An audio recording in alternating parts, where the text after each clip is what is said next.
రాజ్యసభ ఎవరికి ఇస్తారా అని ఆతృతతో ఉన్నారు. అది డెఫినెట్ గా మేము ప్రెస్ రిలీజ్ ఇస్తాం. అయితే ఉన్న దాంట్లో ఒకటి మరి మా ఎన్డీఏ పార్ట్నర్స్ అయినటువంటి జనసేనకి కేటాయించడం జరిగింది. మిగతా 3 కూడా తెలుగుదేశంకి ఉంటుందని తెలియజేస్తున్నాం. అలాగే ఇప్పుడు ఇంతసేపు కూడా ఎక్కువ డిస్కషన్ ఈ 2 సంవత్సరాలు ఎన్డీఏ అభివృద్ధి చేసినటువంటి దాని మీద డిస్కషన్ జరిగింది.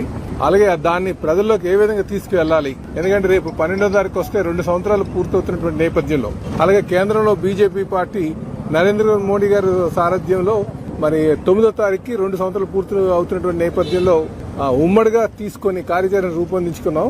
దాన్ని ప్రజల్లోకి తీసుకువెళ్లాలి అని చెప్పి నిర్ణయం తీసుకున్నాం అని చెప్పి ఈ సందర్భంగా తెలియజేస్తున్నాం. అలాగే ఇందులో 3 పార్టీలు కూడా రేపు 9వ తారీఖున తిరుపతిలో వెల్ఫేర్ మీద, అలాగే 12వ తారీఖున అమరావతిలో గవర్నెన్స్ మీద, 15వ తారీఖున విశాఖపట్నంలో డెవలప్మెంట్ మీద, అభివృద్ధి మీద కార్యక్రమం తీసుకుంటున్నామండి. దాంతో పాటు మిగతా రోజులు ఏదైతే 13వ తారీఖున 16, 17, 18, 19, 20 తారీఖున డిస్ట్రిక్ట్ లెవెల్లో అటు మంత్రులు, ఎమ్మెల్యేస్, శాసనసభ్యులు అందరూ కలిపి ఈ అభివృద్ధి కార్యక్రమాన్ని తీసుకెళ్తామని చెప్పి తెలియజేస్తున్నాం. ఆ స్కెడ్యూల్ అంతా కూడా మీకు ఈ రోజు ఈవినింగ్ కానీ, లేట్ నైట్ కానీ, లేకపోతే రేపు మార్నింగ్ కానీ పూర్తిగా ఈ స్కెడ్యూల్ అంతా రిలీజ్ చేస్తాం.